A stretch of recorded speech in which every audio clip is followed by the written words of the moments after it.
So, how do you make your money grow? Sprinkle a little bit of real estate on it. How's everybody doing again? This is Felix Pajina with another video, and for today's topic, we are talking about down payments. I get this question asked a lot. Hey, how much do I need in order for me to go ahead and purchase a property? So that's what we're going to talk about in today's video. So, down payments. Down payment is basically a requirement on the amount of money that you need to put down for you to secure a loan. And there's different types of down payments and different types of programs. So I'm not going to get into every single program, but I'm going to get into the most I guess I would say programs that you would most likely see, especially in the Chicagoland area. So the national average is 11% as a down payment. That's what the national average is, 11% down payment. Here in the Chicago area, for a lot of first-time home buyers, you're looking at 3 to 5% down payment. And there's other programs. For example, there's VA loans. Those you will see. Those are for our veterans that have served us, and thank you guys very much for doing that.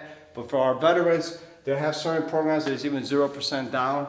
If you qualify for a VA loan, there's also a USDA loan. But those loans, to be honest, I'm not going to talk about these loans. These are more for like rural areas in the United States. You have to qualify for them, and you don't really see them here in the Chicagoland area. And then you go to conventional.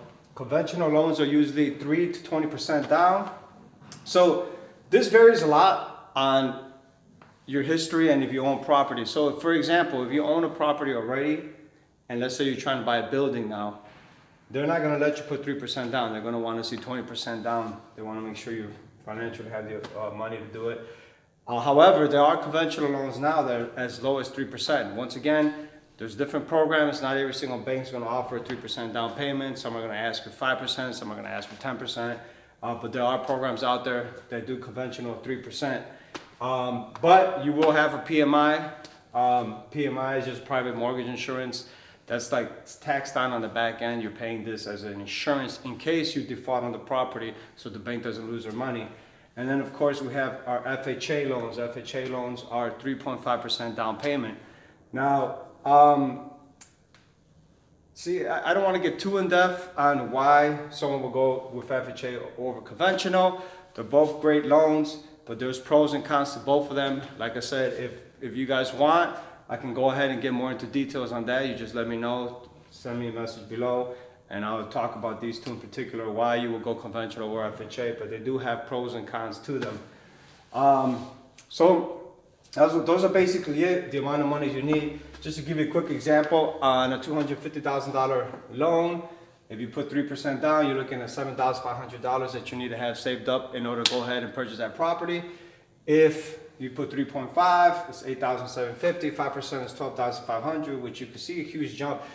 And when you first hear 3% and 5% doesn't sound like a big deal. It's like, oh, well, it's not that much of a difference, but it adds up. And you get to 10%, you're looking at $25,000, and obviously if you get to 20%, say you're buying a building and you need to put 20% down because you already own a property, now you're looking at $50,000 as a down payment. So those are basically the amounts of money that you will need in order to go ahead and get yourself a property. Now, the other thing is there's another cost that's associated besides your down payment. So this is why I was saying that it's not as simple as just go ahead and getting a down payment. So let's say you're getting a conventional 2% loan and you're putting down $7,500. So that's what you need to have in order for you to close. But there's another fee associated with buying a property. It's called a closing cost. And a closing cost usually costs you, and this is a range. It goes anywhere from $3,500 to $5,500 that you have to have on top of your down payment. The good thing is that there's ways around it. You could ask the seller for closing cost credit so that they pay the majority of it. Some sellers won't do it. Some sellers will do it. It depends on how the market is, how long the property's been for sale, and how motivated they are in order for them to sell the property.